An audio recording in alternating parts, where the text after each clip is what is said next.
Assalamualaikum warahmatullahi wabarakatuh. Saya M. Galino Rizky, mahasiswa Edmunas, akan menjelaskan mengenai dampak krisis keuangan global akibat COVID-19 terhadap perbankan yang ada di Indonesia.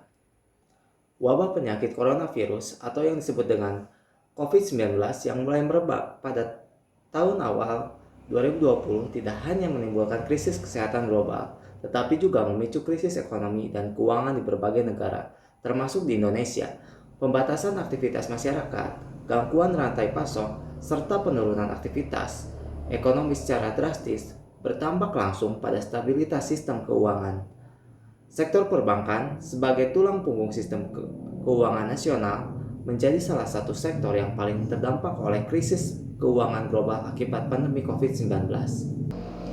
Pandemi COVID-19 menyebabkan kontraksi ekonomi global yang signifikan.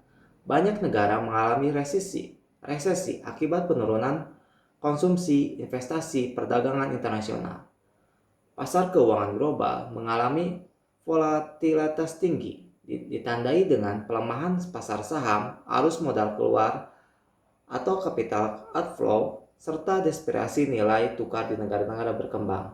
Kondisi ini turut mempengaruhi stabilitas sektor keuangan di Indonesia, khususnya perbankan.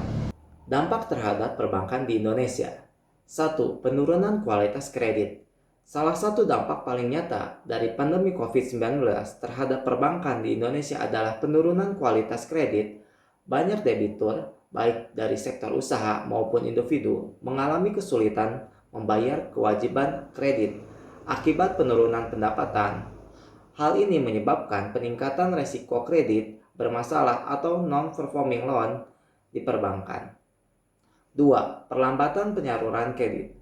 Kepastian ekonomi selama pandemi membuat perbankan lebih hati-hati dalam menyalurkan kredit. Di sisi lain, permintaan kredit di dunia usaha juga menurun karena banyak perusahaan menunda ekspansi dan investasi. Akibat pertumbuhan kredit, perbankan mengalami perlambatan yang berdampak pada kinerja dan profitabilitas bank. Yang ketiga yaitu tekanan terhadap likuiditas dan profitabilitas. Krisis keuangan global akibat COVID-19 juga menimbulkan tekanan terhadap likuiditas perbankan. Meskipun secara umum, likuiditas perbankan Indonesia tetap terjaga.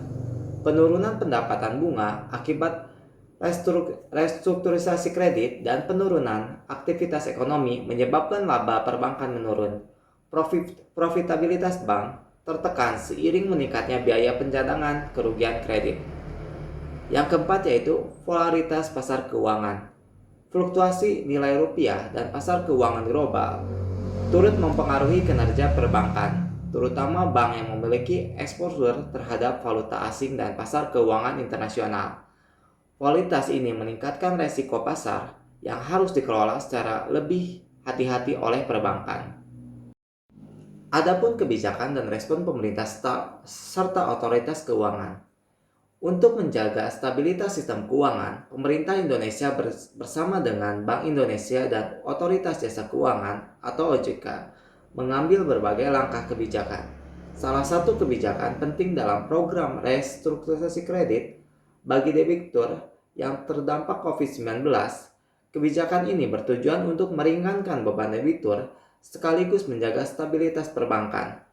Selain itu, Bank Indonesia menerapkan kebijakan moneter yang akomodatif, seperti penurunan suku bunga, acuan dan penyediaan likuiditas bagi perbankan. Pemerintah juga meluncurkan berbagai program pemulihan ekonomi nasional untuk mendorong pertumbuhan ekonomi, memperkuat sektor keuangan. Kesimpulannya, pandemi COVID-19 telah memicu krisis keuangan global yang memberikan dampak signifikan terhadap sektor perbankan di Indonesia. Dampak tersebut terlihat dari penurunan kualitas kredit, perlambatan penyaluran kredit, serta tekanan terhadap likuiditas dan profitabilitas bank. Namun, melalui respon kebijakan yang cepat dan terkoordinasi dari pemerintah dan otoritas keuangan, stabilitas sistem perbankan Indonesia relatif dapat terjaga. Ke depan, perbankan di Indonesia dituntut untuk terus memperkuat manajemen risiko, dan beradaptasi dengan dinamika ekonomi pasca pandemi. Sekian dari saya. Assalamualaikum warahmatullahi wabarakatuh.